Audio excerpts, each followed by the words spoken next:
بسم الله الرحمن الرحيم ألف لام ميم الله لا إله إلا هو الحي القيوم نزل عليك الكتاب بالحق مصدقا لما بين يديه وأنزل التوراة والإنجيل من قبل هدى للناس وأنزل الفرقان إن الذين كفروا بآيات الله لهم عذاب شديد والله عزيز ذو انتقام إن الله لا 2 மணி நேரமாக இந்த மேலப்பாளையம் ஜின்னா திடல் அதில் சுற்றியுள்ள பகுதி சவுதி காரிகள் வந்தது போல் ஒரு சூழ்நிலையில் இருந்தது. அல்ஹம்துலில்லாஹ், அல்லாஹ்வுக்கு எல்லா புகழும். இங்கே ஓதுன எல்லா ஹாஃபில்களும் மதரசால முழு நேரமாக ஹாஃபில்களாக ஹிஃப்ஸில் இல்லை, பகுதி நேரமாக ஒரு நாளைக்கு 3/4 மணி நேரம் மதரசாவுக்கு வந்து பள்ளிக்கூடத்திற்கும் போயிட்டு இருக்கிற டைட் ஷெடியூலில் இந்த மனனத்தையும் பண்ணிட்டு அல்ஹம்துலில்லாஹ் அல்லாஹ்விடத்தில் அல்லாஹ்வுடைய பாதையில் கொஞ்சம் முயற்சி எடுத்தாலும் அல்லாஹ் அந்த பாதையை லேசாக்குறான் அப்படிங்கிறதுக்கு உதாரணம் இங்கே ஓதிய ஹாஃபில்கள் தான். அல்லாஹு தாலா அவர்களுடைய இந்த நினைவாற்றலையும் இந்த மனன சக்தியையும் மென்மேலும் அதிகரித்து மெருகேற்றுவானாக. இங்கு நமக்கு நடுவர்களாக காயல்பட்டினம் ஜாமில் அஸ்ஹர் பேராசிரியர் முஹம்மது நூஹ் அல்தாஃபி அவர்கள் இங்கே வந்திருந்தார்கள். இதே போன்ற ஒரு மனன போட்டி கடந்த வருடம் ஜாமில் அஸ்ஹரில் நடைபெற்றது. அதில் நம்முடைய மாணவர் இனாமுல் ஹசன் 2வது இடத்தை தக்க வைத்து வந்தார். இன்ஷா அல்லாஹ் இதே போன்று பல்வேறு போட்டிகளில் அல் பாக்கியாத்து சாலிஹாத் மக்தப் மதரசா கூட்டமைப்பை சார்ந்த ஹாஃபில்கள் உலகெங்கிலும் சென்று பல்வேறு பரிசுகளை தட்டி இந்த அல்லாஹ்வுடைய வேதத்தை மனதில் ஏந்தியவர்களாக அதை மக்களுக்கு மத்தியிலே பரப்புவதற்கு நீங்கள் துஆ செய்ய வேண்டும். இந்த விழாவில் இதை மையமாக கொண்டு ஏன் நாங்கள் நடத்துகிறோம் என்றால், தாய்மார்களுக்கு மத்தியில் பல்வேறு சிரமங்கள் இருந்தாலும் ஒரு விஷயத்தை ஒரு பிள்ளைக்கு சிறு பிரயாணத்தில் கொடுக்கும் பொழுது மூளையில் அப்படியே பதிஞ்சிருது. அது நல்லதாக இருந்தாலும் சரி, கெட்டதாக இருந்தாலும் சரி. ஆனால் நாம் இது மாதிரி அவனை பிஸியாக ஆக்குனா தான் அவன் இந்த கெட்ட சூழ்நிலையிலேருந்து விலகுவான். அவனே இப்போ தான் ஸ்கூல் போயிட்டு வந்திருக்கான், பல்வேறு இதை போட்டு அவனை டம்ப் பண்ணுறோம் அப்படின்னு நீங்கள் நினைக்கக்கூடாது. சின்ன வயசுலேருந்தே அவன் பிஸியாகவே இருக்கணும். ஸ்கூலுக்கு போயிட்டு வரணும், மதரசாவுக்கு போகணும், டியூஷனுக்கு போகணும். அவன் செல்ஃபோன் ஆண்ட்ராய்டு ஃபோன் எடுத்து எதுவுமே விளையாடக்கூட அவனுக்கு நேரமே இருக்கக்கூடாது. அப்படி பிஸியாக ஒரு ஷெடியூல் போட்டு ஒரு மாணவனை வளர்த்துவாங்க. எந்த கெட்ட விஷயங்களும் எந்த கெட்ட பண்புகளும் வளராது. அல்ஹம்துலில்லாஹ், அல்லாஹு தாலா அப்படிப்பட்ட ஒரு தௌஃபீக்கை நம்முடைய இம்மாநகரத்துக்கு மேலப்பாளையத்துக்கு தந்துடுவானாக. காயல்பட்டினம், கீழக்கரை, யூபி போன்ற உமராபாத், பேர்னாம்பேட் போன்ற நகரங்களில் நடக்கிற இந்த போட்டி இன்ஷா அல்லாஹ்வுடைய கிருபையால் அல்ஹம்துலில்லாஹ் அங்கே நடந்து முடிஞ்சு. இங்கே நடுவராக வந்த மலீஹுர் ரஹ்மான் உமரி அவர்களை பற்றி ஒரு சின்ன இன்ட்ரடக்ஷன். ஒரு 3 வருடங்களுக்கு முன்னால் இன்டர்நேஷ்னல் லெவலில் சர்வதேச அளவில் ஹிஃப்து போட்டி நடந்துச்சு. அதில் மக்கா முக்கர்ரமா பள்ளிவாசல் மஸ்ஜிதுக்கு மேலே சர்வதேச ஜட்ஜிகளுக்கு மத்தியில் உலகத்தில் 7வது இடத்துக்கு வந்திருந்தாங்க. 7வது இடத்துல மக்கா இமாம், சீஃப் இமாம் அப்துல் ரஹ்மான் சுதேசி அவங்க கையால் கிட்டத்தட்ட 7வது பரிசே 13 lakhs 12 lakhs. அப்போ முதல் பரிசு எவ்வளோ இருக்கும்? 43 லட்சம். இன்ஷா அல்லாஹ் நம்முடைய மாணவர்கள் அதே மாதிரி மக்கா முக்கர்ரமா, உம்முல் குரா, மதீனா முனவரா அது மாதிரி மதரசாக்களில் ஹிஃப்து மனன போட்டியிலையும் நம்முடைய மாணவர்கள் மதீனா யூனிவர்சிட்டிலையும் படிக்கிறதுக்கு நீங்கள் துவா செய்யணும் இன்ஷா அல்லாஹ். மதரசா மென்மேலும் வளர்வதற்கு பொருளாதார ரீதியாகவும் உடல் உழைப்பாலும் யாரெல்லாம் எங்களுக்கு உதவி செய்து கொண்டிருக்கின்றார்களோ அவர்களுக்காகவும் உங்களுடைய துவாக்களை இன்று இரவு நீங்கள் மறந்துவிட வேண்டாம். கராத் ஹிஃபுல் ஒரு பெரிய சிரமமான காரியம் அல்ல என்பதை உங்களுக்கு விளக்கும் முகமாக மலீஹுர் ரஹ்மான் உமரி அவர்களை சிறிது நேரம் ஒரு 3 நிமிடங்கள் கராத் ஓதுமாறு அவர்களை அழைக்கிறேன். ரஹ்மத்துல்லாஹி வபரகாத்து. தமிழ் அது அவ்வளோ தெளிவாக வராது. ஏன்னா உருது மொழி தாய்மொழி. தமிழ்நாடு வேலூர் டிஸ்ட்ரிக்டில் மிக கம்மியாக தமிழ் சொல்லப்படுகிறது. ஆகவே நான் இந்த விழாவில் உங்களுக்கு ஒரு மெசேஜ் தரேன். குரான் மிகவும் எளிதானது. ஆகவே ஒவ்வொருவரும் இதை கற்றுக்கொள்ள வேண்டும். நிச்சயமாக இது அல்லாஹ் கூறுகிறான், வலகத் யஸ்ஸர்னல் குர்ஆன லிذிக்ரி ஃபஹல் மின் முத்தகிர். நிச்சயமாக நாம் குரானை எளிதாக ஆக்கியிருக்கோம். ஆகவே நாம் இதை படிக்க வேண்டும், நினைக்க வேண்டும், இதை பற்றி சிந்திக்க வேண்டும். எல்லா விதமான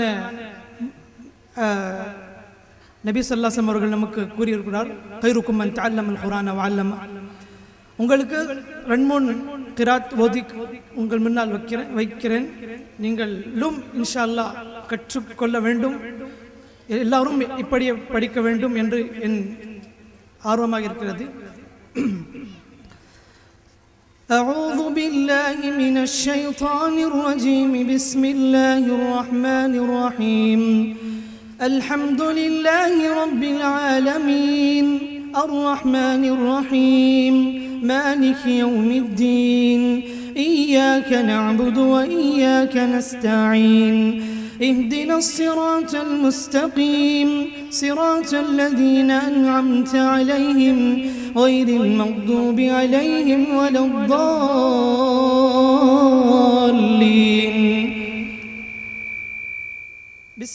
بسم الله الرحمن الرحيم.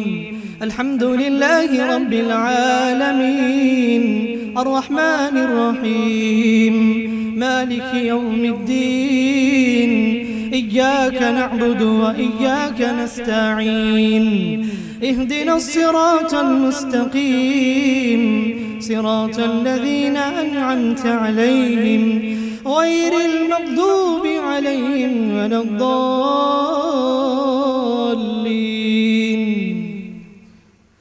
الحمد لله رب العالمين الرحمن الرحيم مالك يوم الدين إياك نعبد وإياك نستعين اهدنا الصراط المستقيم صراط الذين أنعمت عليهم غير المغضوب عليهم ولا الضالين. آمين. بسم الله. الحمد لله رب العالمين الرحمن الرحيم مالك يوم الدين إياك نعبد وإياك نستعين اهدنا الصراط المستقيم صراط الذين أنعمت عليهم غير المغضوب عليهم ولا الضالين. الحمد لله رب العالمين الرحمن الرحيم مالك يوم الدين إياك نعبد وإياك نستعين اهدنا الصراط المستقيم صراط الذين أنعمت عليهم غير المغضوب عليهم ولا الضالين. آمين. الحمد لله رب العالمين الرحمن الرحيم مالك يوم الدين إياك نعبد وإياك نستعين اهدنا الصراط المستقيم الذين أنعمت عليهم غير المغضوب عليهم ولا الضالين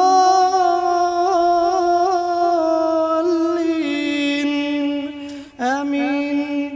القارعة ما القارعة وما أدراك ما القارعة يوم يكون الناس كالفراش المبثوث وتكون الجبال كالعهن المنفوش فأما من ثقلت موازينه فهو في عيشة راضية وأما من خفت موازينه فأمه هاوية وما أدراك ما هي نار حامية.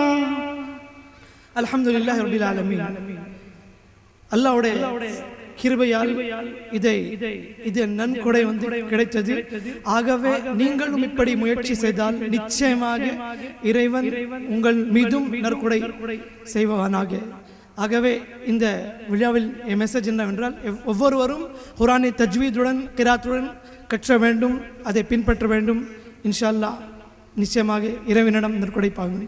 ஜஸாக்குமுல்லாஹு கைரன் ஃபஹ்ஸனுல் ஜஸா. அஸ்ஸலாமு அலைக்கும் வரஹ்மத்துல்லாஹி வபரகாத்துஹு. அஸ்ஸலாமு அலைக்கும் வரஹ்மத்துல்லாஹ். அல்ஹம்துலில்லாஹ். இந்த மனனப் போட்டி மற்றும் இன்ஷா அல்லாஹ் ஒரு நாள் தனியாக இந்த திடலில் நடத்தும் அளவிற்கு நம்முடைய மாணவர்கள் இன்னும் 10 நபர்கள் இருக்கிறார்கள். நேரம் இல்லாததால் அவர்களை நிறுத்திவிட்டோம். இன்ஷா அல்லாஹ் இந்த 2ஆம் நிகழ்ச்சியின் முத்தாய்ப்பான கடைசி நிகழ்வாக பரிசளிப்பு விழாவிற்கு முன்னால் எங்கே வீழ்ந்தோம் என்ற தலைப்பில் சகோதரர் CMN சலீம் அவர்களை பேச அழைக்கிறேன். நபி ஸல்லல்லாஹு அலைஹி வஸல்லம் அவர்கள் காலத்திற்கு பிறகு முஸ்லீம்கள் வீழ்ந்தது கல்வியினால். எந்த கல்வியினால் முஸ்லீம்கள் வாழ்ந்தார்கள், எதனால் முஸ்லீம்கள் வீழ்ந்தார்கள், வீழ்ந்த வரலாற்றிலும் வாழ்ந்த வரலாற்றிலும் நமக்கு கிடைத்த படிப்பினைகளை கொண்டு தற்போதைய இக்கால சமூகத்தில் முஸ்லிம்கள் என்ன செய்ய வேண்டும், என்ன படிப்பினை பெற வேண்டும் என்ற 1 மணி நேர உரையை மக்களுக்கு நிகழ்த்துமாறு அன்போடு அழைக்கிறோம். அவுது பில்லாஹி மினஷ் ஷைத்தானிர் ரஜீம். பிஸ்மில்லாஹிர் ரஹ்மானிர் ரஹீம். நஹ்மதுஹு வ நுஸல்லி அலா ரசூலில் கரீம். அம்மா பாத். அளவற்ற அருளாளனும் நிகரற்ற அன்புடையவனுமாகிய எல்லாம் வல்ல ஏகன் இறைவனை போற்றி புகழ்ந்தவனாக பாரம்பரியமும் பண்பாடும் நிறைந்த மேலப்பாளையத்தில் அல் பாக்கியாத் சாலிஹாத் அரபு மதரசா கூட்டமைப்பின் சார்பில் 2 நாட்களாக நடைபெற்று வரக்கூடிய இந்த இஸ்லாமிய கலாச்சார மார்க்க நிகழ்வினுடைய இறுதி பகுதிக்கு வந்திருக்கிறோம். இறைவனுடைய அருள் பொழிந்து கொண்டிருக்கக்கூடிய இந்த நேரத்தில் கூடியிருக்கின்ற நம் அனைவரின் மீதும் நம்மையெல்லாம் படைத்து பரிபாலித்து இந்த நிமிடம் வரையிலும் கண்காணித்து கொண்டிருக்கக்கூடிய எல்லாம் வல்ல இறைவனுடைய அன்பும் அருளும் சாந்தியும் சமாதானமும் என்றென்றும் நிலவட்டுமாக. அஸ்ஸலாமு அலைக்கும் வரஹ்மத்துல்லாஹி வபரகாத்துஹு. அன்பு சகோதர சகோதரிகளே, கடந்த 30 ஆண்டு காலமாக தமிழக முஸ்லிம் சமுதாயத்தில் முஸ்லிம் முஹல்லாக்களில் அதிகம் காண கிடைக்கப் பெறாத நிகழ்வுகள் கடந்த 2 நாட்களாக மேலப்பாளையத்தில் நடைபெற்று வருகின்றது. முஸ்லிம் சமுதாயம் மறந்து போன மறக்கடிக்கப்பட்ட இஸ்லாமிய கலாச்சார ஆன்மீக நிகழ்ச்சிகளினுடைய வடிவங்கள் மீண்டும் உயிர்ப்பித்தலினுடைய ஒரு வடிவமாக இந்த பாக்கியாத்து சாலிகாத் மதரசா பொறுப்பாளர்களும் அவரோடு இருக்கக்கூடிய ஆலிம் பெருமக்களும் தோழர்களும் எடுத்துக்கொண்ட முயற்சியின் காரணமாக உலகம் முழுவதும் ஏற்பட்டு வரக்கூடிய இஸ்லாமிய மறுமலர்ச்சியினுடைய ஒரு தாக்கம், ஒரு அடையாளம் மேலப்பாளையத்திலும் எதிரொலித்து கொண்டிருக்கிறது. இறைவனுடைய மாபெரும் கிருபை கருணை. முஸ்லிம் சமுதாயம் வாழக்கூடிய பகுதிகளில் அதிகமாக நடைபெற வேண்டிய இதுபோன்ற நிகழ்ச்சிகள் எல்லாம் கடந்த 20-30 வருடங்களில் முஸ்லிம் சமுதாயம் மறந்து போயிருக்கிறது, மறக்கடிக்கப்பட்டிருக்கிறது. முஸ்லிம் சமூகம் வாழக்கூடிய ஊர்கள், அந்த உம்மத்து வாழக்கூடிய ஊர்களுடைய அடையாளம் எப்படி முஸ்லிம் சமுதாயம் தன்னை அடையாளப்படுத்திக் கொள்ள வேண்டும் என்றால், அவர்கள் உயிரினும் மேலாக கருதக்கூடிய அவர்களுடைய தீனுல் இஸ்லாம் மார்க்கத்தை, அதனுடைய கொள்கை கோட்பாடுகளை, அதனுடைய கருத்துக்களை அதிகமாக பேசக்கூடிய, அதை செயலில் காட்டக்கூடிய, இன்னும் பல்வேறு ஆற்றல்களின் மூலமாக வெளிப்படுத்தக்கூடிய நிகழ்வுகள் தொடர்ச்சியாக நடைபெற்று வரக்கூடிய காட்சி, தொடர்ச்சியாக நடைபெற்று வர வேண்டிய ஒரு நடவடிக்கைகள் மறந்து போயிருக்கிறது. அது மீண்டும் உயிர்ப்பிக்கப்பட்டு வந்து கொண்டிருக்கிறது. இந்த நேரத்தில் மிக அருமையாக, அழகாக, முறையாக வார்த்தெடுக்கப்பட்ட இளைய தலைமுறை தன்னுடைய வாயால், தன்னுடைய அறிவால், தன்னுடைய ஆற்றலினால் எதை வெளிப்படுத்தும் என்பதை நாம் பார்த்து கொண்டிருந்தோம். முஸ்லிம் சமுதாயம் தன்னுடைய பாரம்பரியம், கலாச்சாரத்தின் அடிப்படையில் தன்னுடைய உயிரினும் மேலான தீனுல் இஸ்லாம் மார்க்கத்தை முழுமையாக, முறையாக பின்பற்றக்கூடிய முஸ்லிம் சமுதாயத்தினுடைய அடையாளம் இந்த அடையாளம். இனி வரக்கூடிய நாட்களிலாவது மேலப்பாளையத்தில் இந்த நிகழ்வை தொடர்ந்து எல்லா தெருக்களிலும் இது போன்ற நிகழ்வுகள் அதிகமாக நடைபெற வேண்டும். இறைவனுடைய அருள் பொழிந்து கொண்டிருக்கக்கூடிய அந்த வாய்ப்பினை முஸ்லிம் உம்மத் முறையாக, சரியாக பெற வேண்டும். தமிழகத்தினுடைய எல்லா பகுதிகளுக்கும் இந்த செயல்பாடுகள், இந்த காட்சி, இந்த வேலைகள் பரவலாக்கப்பட வேண்டும், கொண்டு செல்லப்பட வேண்டும். இதற்கெல்லாம் அடிப்படையான காரணம் என்ன? 1435 ஆண்டுகளை கடந்து 1436வது ஆண்டிலே நாம் அடியெடுத்து வைத்திருக்கிறோம். இன்றைக்கு மேலப்பாளையத்திலே இது போன்ற நிகழ்வுகள் நடந்து கொண்டிருக்கிறது. இனி வரக்கூடிய காலத்திலும் இறைவனுடைய செய்தி வருகின்ற வரையிலும் மேலப்பாளையத்திலே வாழக்கூடிய முஸ்லிம் உம்மத்திலே இது போன்ற நிகழ்வுகள் அதிகமாக இன்ஷா அல்லாஹ் நடைபெற இருக்கிறது.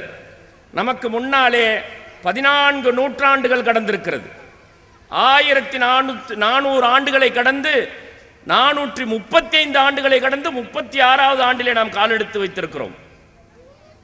இத்தனை ஆண்டுகளாக பெருமானார் ரசூலுல்லாஹி ஸல்லல்லாஹு அலைஹி வஸல்லம் அவருடைய காலத்திற்கு பிறகு இந்த 1430 ஆண்டுகளாக அல்லாஹ்வுடைய தீனுல் இஸ்லாம் மார்க்கத்தை ஒவ்வொரு ஆண்டிலும் வாழ்ந்த, ஒவ்வொரு நூற்றாண்டிலும் வாழ்ந்த முஸ்லிம் உம்மத் அடுத்தடுத்த தலைமுறைக்கு எப்படி கடத்தியது?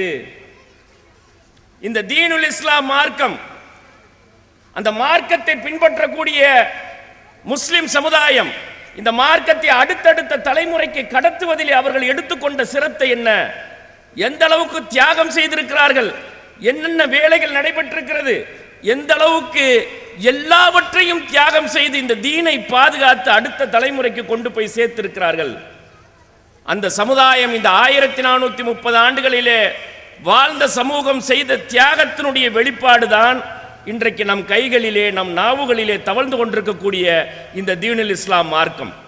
இன்றைக்கு எடுக்கப்பட்டது போன்ற இந்த நிகழ்வுகள் கடந்த காலங்களிலும் இதை காட்டிலும் கூடுதலாக நடத்தப்பட்டதனுடைய விளைவுதான் இன்றைக்கு நாம் அதை அதிகமாக வாசித்துக் கொண்டிருக்கிறோம். என்ன நடந்திருக்கிறது? உள்ளத்திற்கும் உடலுக்கும் சமூகத்திற்கும் நிம்மதி அளிக்கக்கூடிய இந்த கல்வி முறையை யாரெல்லாம் வரலாற்றிலே வாழ்ந்திருக்கக்கூடிய பெருமக்கள் எப்படி அதை பயின்றார்கள்? இந்த கல்வி முறையை பயின்றதனுடைய வெளிப்பாடாக இறைவன் அவர்களுக்கு அளித்த பரிசுகள் என்ன? இதை தெரியாமல், இதை புரியாமல் நம்மளுடைய வாழக்கூடிய காலத்தை கழித்தோம் என்றால் நம் அடுத்த தலைமுறைக்கு அல்லாஹ்வுடைய மார்க்கத்தை கடத்துவதிலிருந்து, அதை கொண்டு போய் சேர்ப்பதிலிருந்து சுணக்கத்தை காட்டி விடுவோம், தவறி விடுவோம். கடந்த காலங்களிலே எந்த பணிகள் ஆற்றப்பட்டிருக்கிறதோ அது எந்த விதமான இடையூறும் இல்லாமல் அடுத்தடுத்த காலத்திற்கு இந்த மார்க்கத்தை கொண்டு போய் சேர்க்க வேண்டிய பொறுப்புகள் இருக்கிறது. அல்லாஹ்வுடைய உத்தரவாதத்தை, இறைவன் அளித்த உத்தரவாதத்தை அதை எப்படி நிறைவேற்றி இருக்கிறான்? வரலாற்று ஏடுகளை சற்று அப்படியே புரட்டி பாருங்கள். ஒரு ரவுண்ட் அப்படியே போய் 1400 வருஷத்துக்கு முன்னால இருந்து இந்த ஒரு அரை மணி நேரத்திற்குள்ளாவது ஒரு ரவுண்ட் அப்படியே வந்து பார்ப்போம். ஃப்ளைட்டில் போயிட்டு வந்தால் என்ன நடந்திருக்கிறதுன்னு பார்த்தோம் சொன்னால், இன்றைக்கு நாம் என்ன செய்து கொண்டிருக்கிறோம், நாம் என்ன செய்ய வேண்டும், நம்முடைய அடுத்த தலைமுறையை எதை செய்வதற்கு நாம் உருவாக்க வேண்டும், எப்படி உருவாக்க வேண்டும், தான் பெற்றெடுத்திருக்கக்கூடிய குழந்தைகளை எப்படி உருவாக்க வேண்டும் என்பதற்கு தெள்ளத் தெளிவான சாட்சிகள் கிடைத்துவிடும். கடந்து வந்த பாதையை தெரியாத சமுதாயம், வரலாற்றிலே நமக்கு இந்த பொக்கிஷத்தை கொண்டு வந்து கொடுத்த பெருமக்கள் வாழ்ந்திருக்கக்கூடிய வாழ்க்கை முறை, அவர்கள் செய்திருக்கக்கூடிய தியாகத்தை அறியாத சமூகத்தால் எந்த விதமான வளர்ச்சி பாதைக்கும் கொண்டு செல்ல இயலாது. கடந்து வந்த பாதையை அறியாத சமூகம் எதிர்காலத்திலே முறையான பாதையில் செல்வதற்கு வாய்ப்பே கிடையாது. என்ன நடந்திருக்கிறது? அல்லாஹ்வும் அல்லாஹ்வுடைய ரசூலும் அளித்த வாக்குறுதி என்ன? இந்த இரண்டையும் பின்பற்றி கொள்ளக்கூடிய முஸ்லிம் உம்மத் எந்த விதமான சோதனைகளையும் சந்திக்காது. அல்லாஹ்வுடைய கலாம், பெருமானார் ரசூலுல்லாஹி ஸல்லல்லாஹு அலைஹி வஸல்லம் அவருடைய சொல் செயல் அங்கீகாரம், இதை முறையாக பின்பற்றுகின்ற சமூகம், அல்லாஹ்வுடைய தீனுல் இஸ்லாம் மார்க்கத்தில் முழுமையாக உள்ளே வந்துவிட்ட முஸ்லிம் சமூகம், உள்ளத்தாலும் உடலாலும் சமூகத்தாலும் சோதனைகளை சந்திக்கவே சந்திக்காது என்கின்ற வாக்குறுதியை, அந்த உத்தரவாதத்தை இறைவன் நிறைவேற்றியிருக்கக்கூடிய காட்சியை பார்க்கலாம். நம்ம சொல்றதை காட்டிலும் எப்ப பார்த்தாலும் இவங்க பழைய பெருமையே பேசிக்கிட்டு இருப்பாங்க. முஸ்லிம் சமுதாயத்தை பற்றி சொல்லக்கூடிய பெரிய குற்றச்சாட்டு, நாங்கள் ஒரு காலத்தில் அப்படி இருந்தோம் இப்படி இருந்தோம்னு சொல்லி பழைய பெருமையே பேசிக்கிட்டு இருப்பான். இப்போ என்ன செய்யறது, அதை சொல்லு அப்படின்ட்டு ஒரு குற்றச்சாட்டு நம் மீது சுமத்துவார்கள். நாம் அதிகமாக நம்முடைய பெருமையை பேசினால், அதனால நாம் சொல்லுவதை காட்டிலும்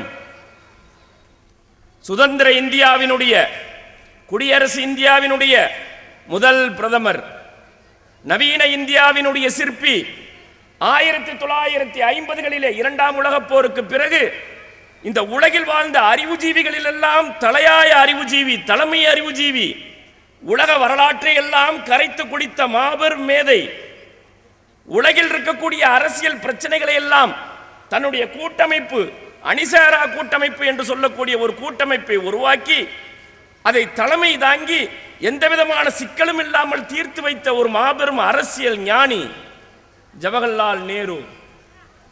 குடியரசு இந்தியாவினுடைய முதல் பிரதமர். அவர் தான் வாழுகின்ற போது, சிறையிலே இருக்கின்ற காலத்தில், விடுதலை போராட்டத்தில் ஈடுபட்டு சிறையிலே இருக்கின்ற காலத்தில் தன்னுடைய மகளுக்கு ஒவ்வொரு நாளும் இரவு நேரங்களிலே உட்கார்ந்து மகளுக்கு கடிதங்களாக எழுதி தள்ளினார். அடுத்து பிரதமர் பதவிக்கு இந்திரா காந்தியை தயார்படுத்தினார். சும்மா உருவாய் வந்துட முடியுமா?